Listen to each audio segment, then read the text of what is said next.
Happy Friday, everyone, and welcome into this community update.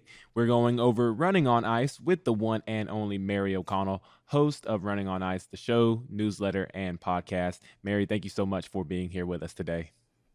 No problem. Thank you guys for having me. You know, there's literally no better way than to start your Friday with some running on ice. It's just grab your coffee, sit down, hang out with us for a couple minutes, and then right after lunch, you can start your Friday off right with that. Maybe grab a nice cold beverage of some sort and tune into today's episode. It really is the best way to jumpstart the weekend with Running on Ice. And Mary, I couldn't help but notice that you have a certain spooky shirt on right now. Are you getting ready for Halloween? I do. I figured this is the last community update we'll have before Halloween. So we have to get our Halloween in, and it's a little like we have a little ghost Halloween shirt. So it's a good time getting in the spirit. Got to get everybody off right. Everybody's going to have Halloween parties this weekend. You know, get that festive going. Yes, I am super excited. I will be attending a Halloween party this weekend, and I am super excited about it. But Mary, I'm also super excited to talk about this episode with you as well. And it's a FreightWaves crossover episode. You brought on host of Loaded and Rolling, Thomas Wasson. Can you tell us a little bit about what you guys got into on this episode? Yeah, so this was actually Thomas's first official appearance on Loaded and or not on Loaded and Rolling. He's on that every week. On Running on Ice, there was a test episode with him and Sydney, the original creator of Running on Ice back in the day, and but that footage unfortunately has been lost to the cloud. So this was his first official appearance, so we got to hear all about his backstory. We had a cute little crossover event because who doesn't love a good Thomas Wasson appearance. It's good for the soul, and it's full of a whole bunch of just Thomas being who he is and some of his customary hot and spicy takes. And did you get any of those famous hot and spicy takes or Wassonisms on this episode? Oh, for sure, for sure. So we dove into kind of what's happening in the reefer market right now.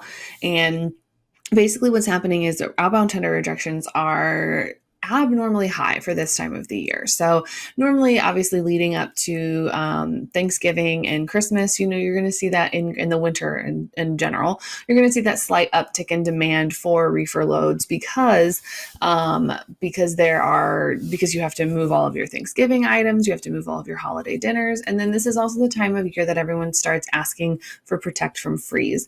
And most of the time, you can just kind of like throw a blanket on it, call it good. But some goods are a little bit more persnickety, and they do need that true reefer environment. So to maintain a certain temperature. But yeah, so we kind of get into that. And look, Thomas is a wicked expert at market rates and kind of figuring out what's going on. So we really kind of break down why this is a little more atypical that we're seeing these increase in reefer rejections right now versus kind of why we're not seeing it in the dry van side of things. And we just kind of, we go, as Thomas would say, all gas, no brakes in. I absolutely love that. Thomas does always go all gas, no brakes, 100% all the time. And that's one of the things that I absolutely love about him. And Mary, you talked about the rise in outbound tender rejection index and the reefer outbound tender rejections. What kind of speculation might come from this as we're nearing the end of the year in Q4? So really, it's kind of, as I mentioned, we do see that large uptick in the weeks leading up to Thanksgiving. So really, we will only continue to see reefer outbound tender rejections continue to rise as we get closer to Thanksgiving because all of those turkeys have to get there, all of those sides have to get there. I think I did the math one time. I did not do the math. Someone else found the math, and I just was like, "Hey, that looks right."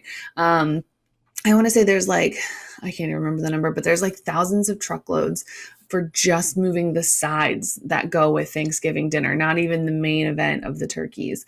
So all of those, though, they have to start being in the stores now and over the next few weeks so that way people can get the things that they need for Thanksgiving ahead of time because you can't just hope that all your turkeys show up on Thanksgiving Day. So in those all travel primarily via reefer units because those turkeys have to stay frozen, or they have to stay fresh, or they have to stay refrigerated in some way, shape, or form.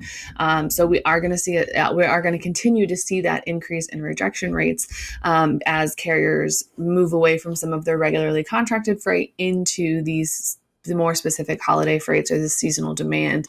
The one thing that could potentially be driving this increase in rejection is unfortunately the two hurricanes that we saw a couple weeks ago.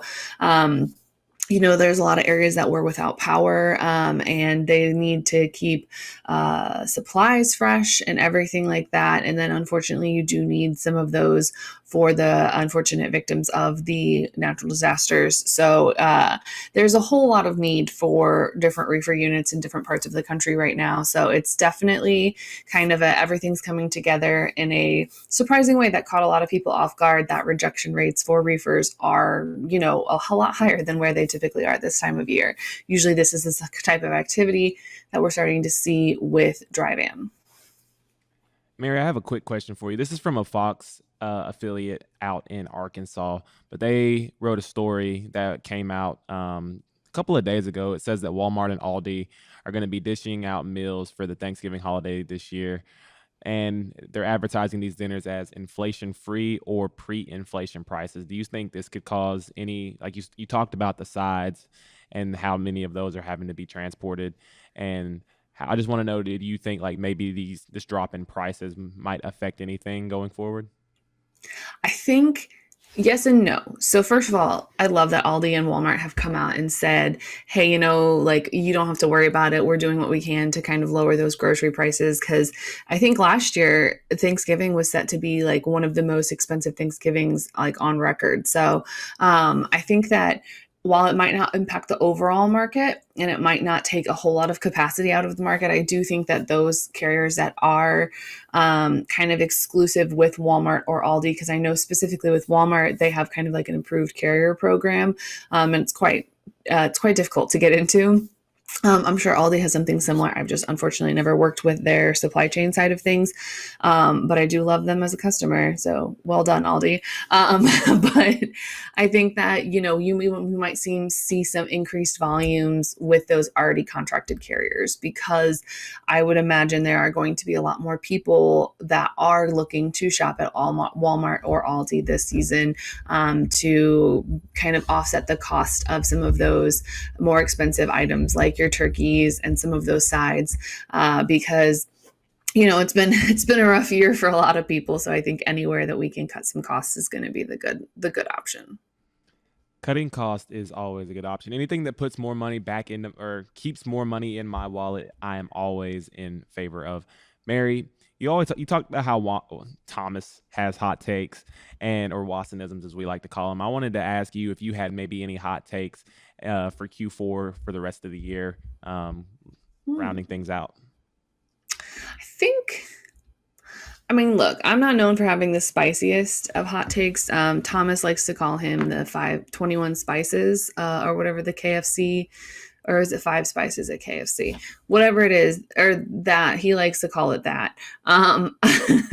I think for the rest of the year, for me, I would say that, we're going to kind of continue to see this rise in reefer demand. I think it's going to be kind of like an atypical peak season. So I don't think we're going to see as much of demand and need for those on the dry van side of things. I think we are going to see a sharp increase in carriers that are, contracted with food shippers.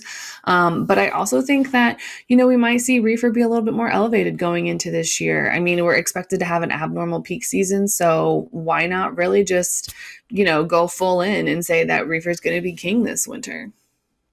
All right, Mary, we will be keeping an eye on that as we go forward throughout the rest of the year. Running on Ice comes out later this afternoon. And if anybody wants to be able to watch the show or get the newsletter, listen to the podcast, how can they do that? You can just keep watching. If a visual is your style, you can keep watching YouTube here. Running on Ice will be out at 2 p.m. Eastern today. But if you like to listen things, maybe like a little something to listen to on the car ride home, you can find Running on Ice on Apple Podcasts, Spotify, or honestly wherever you get your podcast. And that will also be out at 2 p.m. today. Sounds good, Mary. I'm looking forward to it to get my weekend started. Thank you so much for being here with us, and we will talk with you next week. See you next week, Isaiah. We're done. Nice. So, Yay. uh, Kaylee will be back with you next week. If she's sick right now, so maybe she won't be here Monday. But I know her and South were in Vegas doing things. yeah, they were there for an aviation conference. She messaged this morning saying that she is back. She's working from home, but she's just not feeling well right now. So she's gonna go either do a strep test, COVID test, all that, just to see what's going on. So Oof. yeah, that time of year.